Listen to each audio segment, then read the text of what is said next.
Hey, what's going on, guys? It's Turin here with another Warhammer Total War online commentary. In this particular ladder battle, I'll be piloting the Vampire Counts, and I'm going to be facing off against an Empire opponent who has a pretty secure high ground position here. So he's looking pretty comfortable, although he didn't bring any range units really, so he's not going to necessarily force me into anything I don't want to be in. So regardless, I did bring a front line of skeleton warriors.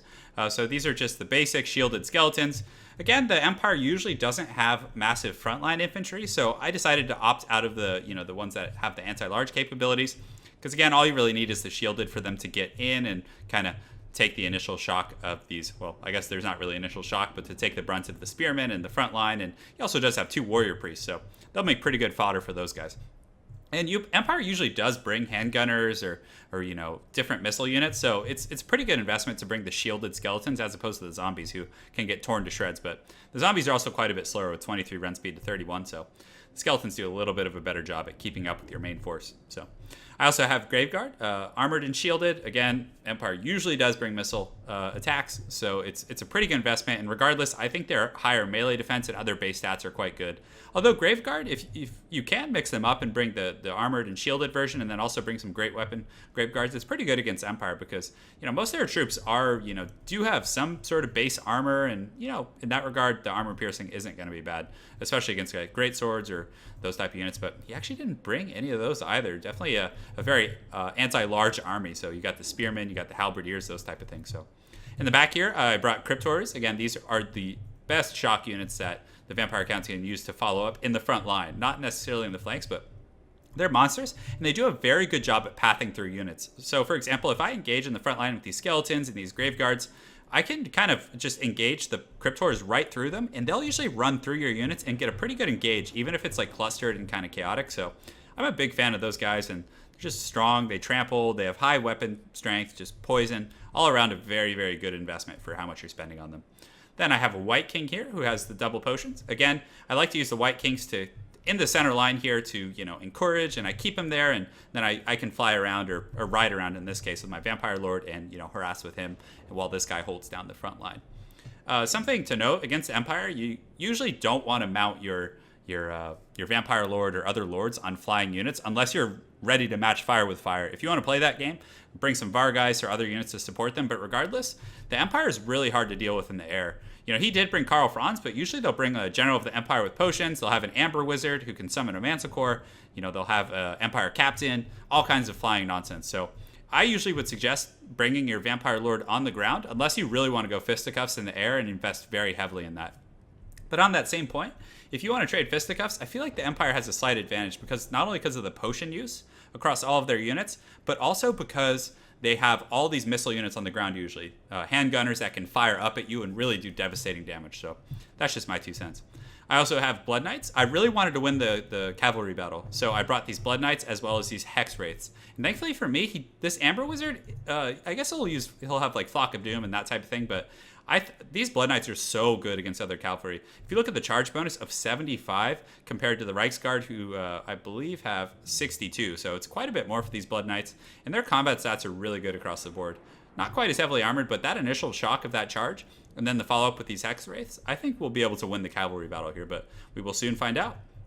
As far as my opponent's army, he does have a lot of anti-large. He has spearmen, halberdiers, and then I think in the place of like greatswords, he opted to get these warrior priests who are pretty sturdy, high weapon strength, and they'll be able to cut through the Graveguard pretty well. So he has 2 of those, which is very cool thematically. I really like these units. Just lore-wise, they're just so freaking cool. And then he has a Manticore who is freshly summoned. He brought Karl Franz, which is very, very awesome and admirable, but definitely not as competitive as the General of the Empire. He has halberdiers, and then 2 Reichsguard here. So he's looking to get a lot done with those Reichsguard and that Manticore. So without further ado, let's get started. So I begin to advance on him. Again, I'm the aggressive faction. I have no option really other than to close the distance, but I should have noticed, I suppose, that he didn't have missile units right away. But regardless, I wanted to take the fight to him. So I get my Blood Knights out here, and I'm keeping these Hex Wraiths in the wing. So I'm trying to bait my opponent into coming out here so then, I can engage and follow up with the Hex Wraiths. I didn't want him to be aware of that because then he could have had his Flock of Doom ready, and I was hoping he would use his Winds of Magic on my front line so then I could pull out these Hex Wraiths. So I do cast a Gaze of Nagash on Karl Franz, and it is just so stupid how strong that is. I mean, look how much damage that did. And Karl Franz cannot heal.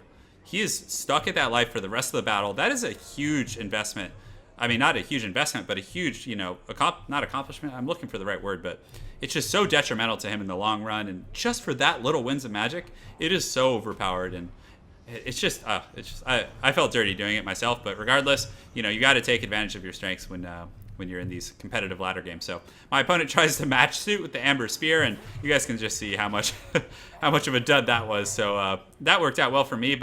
And thankfully my Hex Race now, he did pull his Amber Wizard over here.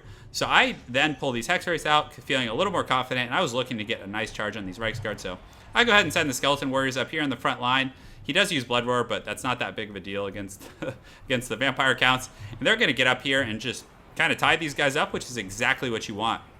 And over here, the Cavalry Battle is about to take place, so we'll go ahead and watch that. I get a nice charge on him on the side here. Unfortunately, I should have sent the Blood Knights in first, but because the Hex Race, they don't have that same charge bonus, at only 20.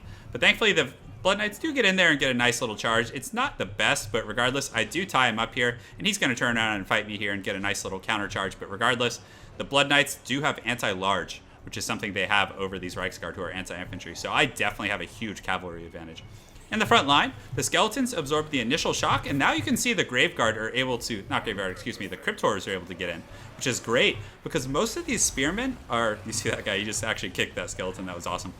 The Graveguard and the Skeletons are taking most of the shock, and those Cryptors are now kind of getting in there fairly free, but my opponent did a good job peeling off these Reiksguard, and also using a bombardment ability, and he got a nice little surround of my Vampire Lord, which is really tough.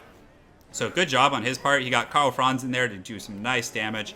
But unfortunately, this other group of Reiksguard of his did get crushed. But at the same time, I did take pretty substantial shock damage from these Reiksguard hitting my rear line of Graveguard here. You can see they took some good losses. But regardless, I then retaliate and bring in my cavalry.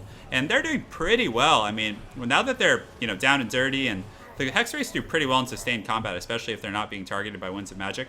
And thankfully, I do get my Vampire Lord out. But my opponent also did a very good job sicking this Manticore on him. Manticores are great for hunting Vampire Lords and units like this, and it can just be this constant nuisance, and again, it only cost him a few Winds of Magic, so I use the zombies to kind of like tie him up or, try to cover his retreat, and he's going to get away and be casting Invocation to heck on himself here in a moment. So in the front line, I'm doing pretty well, because as far as his infantry go, they're all pretty low tier, and the Graveguard are just superior across the board. I use upgraded Invocation to heck, which hits all these units as well as this Vampire Lord. And he immediately pulls this Amber Wizard as well as this Manticore over here. So this was definitely a scary situation. If I had lost this Vampire Lord to these two units here, I could have been in some serious trouble in terms of my leadership. But Karl Franz does engage. He gets a little down and dirty. And he also has the Shields of Faith from the Warrior Priests, which is going to give him 22 damage resistance and make him quite a bit tankier. So he is doing some decent damage to these Graveguards, but unfortunately he does get spotted by this White King. And the White King is very, very strong, and Karl Franz is definitely treading in dangerous waters now. He does hold the center flank pretty well and is able to repel me, but unfortunately for him, I have just complete cavalry superiority, and you can see these Hex Wraiths are chasing off the last of his Reiksguard, and these Blood Knights are kind of just circling, looking for a good opportunity here. I wanted to bring them over to protect the Vampire Lord, because they can just take out large units so fast with that anti-large. And you can see Karl Franz is still fighting this White King over here, but definitely going to be going down soon. So he does engage here, and on my Vampire Lord, but these Blood Knights are here to help, and just look how much damage they do to this large unit. If you guys look at the HP just absolutely tanking, that's just so powerful, and the anti-large capabilities in them is so good. And I mean, they are a big investment for how much damage they do. I think it's definitely worth it. I mean, most cavalry would not be able to, do that kind of damage, so definitely was very happy about that. So as far as most of the battle goes, now that Karl Franz kind of had to retreat, and most of his units are starting to kind of get pushed back here.